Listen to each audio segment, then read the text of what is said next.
Catherine of Aragon by Brooke Stewart. Catherine of Aragon was Henry's first wife. She was a niece of Ferdinand and Isabel of Spain. Catherine was a Catholic.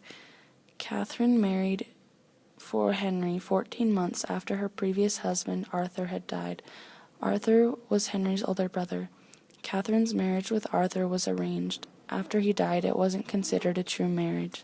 She was a very loyal wife to Henry.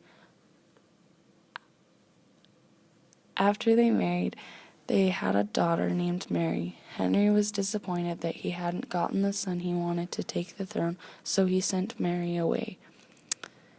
After a long marriage and one daughter, in 1526, Henry began to separate from Catherine because he had fallen in love with one of her ladies-in-waiting, Anne Boleyn. He tried many times to divorce Catherine, but the Pope wouldn't let it happen because he was afraid of the repercussions of Ferdinand and Isabel of Spain. Henry made the Act of Supremacy, which gave monarchs more power than the Church of England.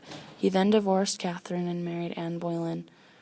If I was put in Catherine's shoes, I don't think that I would have deserved the annulment of our marriage.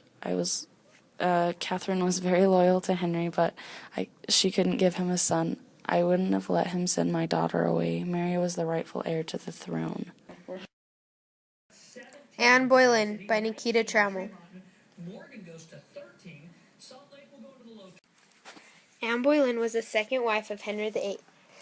At first, Henry only saw her as his mistress, but fell in love with her, which turned into the annulment of his previous marriage to Catherine of Aragon. Anne Boleyn and Henry was married in 1533. She was around the age of 32.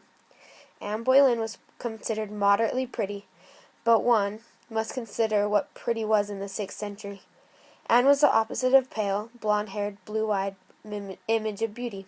She had dark olive skin, thick dark brown hair, and dark brown eyes, which often appeared black. Anne was not popular with the people of England.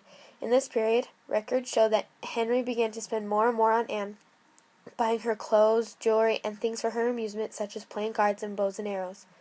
She later gives birth to Henry's second daughter, Elizabeth. Henry was outraged that he still did not have a son, so Anne tried again, wanting to please him, but her second pregnancy ended in a miscarriage. On May 2nd, the Queen herself was arrested and was informed of the charges against her: adultery, incest, and plotting the murder of the king. She was then taken to the Tower, along the same path she had traveled to prepare for her coronation just 3 years earlier. In fact, she was lodged in the same room she had held on that occasion. I think it was wrong for Henry to be so mad at Anne for not giving him a son. I think she did her best and really wanted to give Henry the son he has always wanted. Executing her was a little extreme. Why couldn't he just send her away like he sent Catherine of Aragon away?